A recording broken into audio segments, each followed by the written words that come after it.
እንግዲህ ዛሬ አብርሽ በድጋሚ መጥቷል።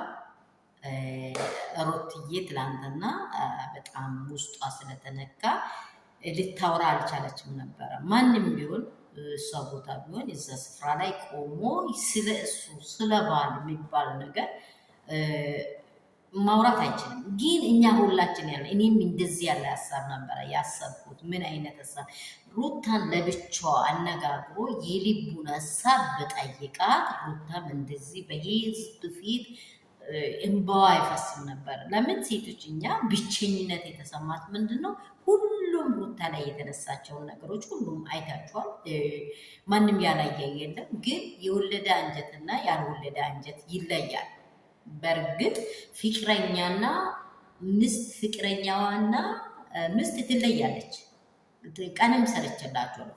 ሚስት ቦታ አላት ራሱን የቻላ ማለት ነው። ፍቅረኛ ቦታ አላት። አብርሃም ሚሊዮን እንዲወድ ይችላል። ሩታና አብርሃም ግን የመጀመሪያ ከእናታቸው ጉልበት እንደወጡ የተፋቀሩ ሰዎች ናቸው። እንዴት ያለ ህይወት እንዴት ያለ ላይፍ አሳልፎ እንደመጡ በጣም ይከብዳል። ይሄን ለማውራት ለሩታ ይከብዳል። ስለዚህ ለብቻ ማግኘት እፈልጋለሁ ብላለች።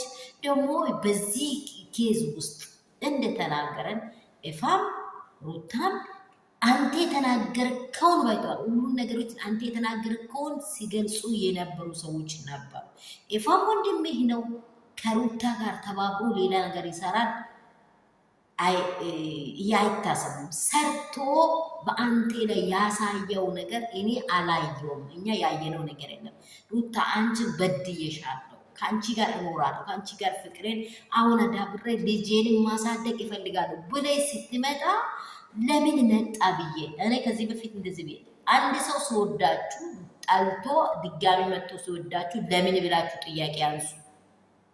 ሲጠላችሁ ለምንድን ነው ብላችሁ አንሱ ብዬ ሰርቻለሁ። አይታችሁ መፍረድ ትችላላችሁ። ሲወዳችሁ ለምንድን ነው፣ ሲጠላችሁ ለምንድን ነው? አንድ ነገር ይኖረዋል ያ ሰው። ግን ይህን አለማለቴ ልጅ አባት ላይ ብዬ ችግሩን ሌላውን ነገር ሁሉ አላስነሳውም። ለምን ጭንቀት እንድነሳብህ አይፈል አብርሽ መጀመሪያ ከዚህ በፊት ጭንቀት የማይወድ ሰው እንደሆነ ሁሉ ጊዜ ሲሰራ በቪዲዮም ይነገራል። ግን እንደዚህ ብዬ ሁሉንም ነገር ተቀበልኩ። እኔ በአንተ ላይ የልጅ አባት አሁንም ያላት ሪል የሆነ ሀሳብ ነው እያወራች ያለችው። እንዴት እኔ ለልጄ እንደሚያስፈልግ አንተ ደግሞ ለልጄ ታስፈልጋለህ። ታርጌቱ ይሄ ነው። ወይ ወንድሙም እንደዚህ እያወራ እውነታው እኛ ጋር ያለው ይሄ ነው። ምንም አልሰራለም እያሉ ሰላም ቤተሰብ እንዴት ናችሁ? ሁሉ ሰላም፣ ሁሉ መልካም። አብርሃም ደግሞ ዛሬ አጥጋቢ መልስ አላገኘውም እያለ ነው እስቲል ነው። እኔ በጣም የገረመኝ ትላንትና 3 ቀን አካባቢ የተሸለመውን ሽልማት አላቅም ማለት ግራ የገባን ነገር እንዲህ ይሳቃ እንደው አይምሮ ያለ ሰው እንደሆነ ያየ ነው። ምንድነው አብርሽ ምንድነው ያለው? ምንድነው የተናገረው? እኔ በፍርማዬ ካላረጋገጥ ከላምን አላለም እንዴ? እኔ ይሄ ቪዲዮ ሲያየው በቃ በጣም ነው ግርም የሚለኝ። ይሄ በሱ ህይወት ላይ ፈውል እየተጫወተ ያለው ነገር ምን እንደሆነ አራ ሩታ ራጅ ውስጥህን ገብታ ራጅ እንድታየው አትችልም። ይህንን ለይቶ የሚያውቀው እግዚአብሔር ነው። ይህንን እኔ በእኔ በኩል ይሄ ነገር የለኝም ካለ አንድ ሰው ምንም ማድረግ አይቻልም። መጀመሪያውኑ ይሄ ነገር ሳይበሰብስ ይሄ ነገር ወደ ላይ ካይመጣ ብቋጭ ኖሮ ይሄ አይሆንም ነበር። የለኝም እያለች ነው። ወይፋም እንደዚሁ እንግዲህ ምን እንደተሰራ ምን እንደሆን እንዴት እንደሆን አሁንስ እንደዚህ ያለ ነገር ላይ የገባውን ሰዓት አንስታ እስትራሲ ማንጋው ላይ ነበር። እዛን ቀን ማን ጋር ነበር? እዛ ይሄ ነገር ኬዝ ሲመጣ ማታ እሷ ጋር ከሆንክ ጠዋት ከማን ጋር ላይ ነበር? ራስህን ፈትሽ። ስለ እናንተ ህይወት ማን ላይ የገባ ሴጣን እውነት በእግዚአብሔር ስም ይገልበጥ። ይህንን ፍቅር ይህንን ልጅን አብራ ያሳድግ። አብረሽ ራስህን ምሰል፣ በራሴ ትዳር ኑር። በቃ ያሳለፍከው ነገር ሁሉ እኛ እኮ ሰው ነን። እግዚአብሔር ይቅር ያለልህ ይበለጣ ይሆናል። እግዚአብሔርን ይቅርታ ጠይቀህ በልጅ ህይወት ኑር ነው የሚለው። እውነታው እኛ ጋር አለ ያለችው ይኸው እውነታው ነው እያወራች ያለችው።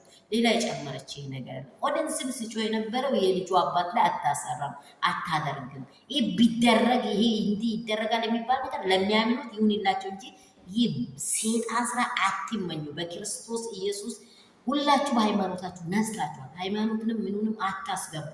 እኔ በጣም ቅርና ያናደደኝ ነገር ነበር። እሱን አሁን ለማስነሳት አልፈልግም። እሱ ምንድነው በየሃይማኖቱ ይሄ በዚህ ላይ ተሰርቷል። ቢከርፉል ይሄን አትጠቀሙ። ለእናንተም ቆሻሻ ነገር ነው ይሄ። ይህንን ነው የምላችሁ ውዶች። እንደምን አመሻችሁ። በድጋሚ ላይክ፣ ሼር፣ ሰብስክራይብ እንዳይረሳ። ኧረ የለም እያያችሁ ነው ወይስ ዝም ብላችሁ ነው? ኧረ እባካችሁ አሳድጉልን፣ አብረን እንደግ። ወዳችኋለሁ። በክርስቶስ ደም ተሸፈኑ። ሰላም ይብዛላችሁ።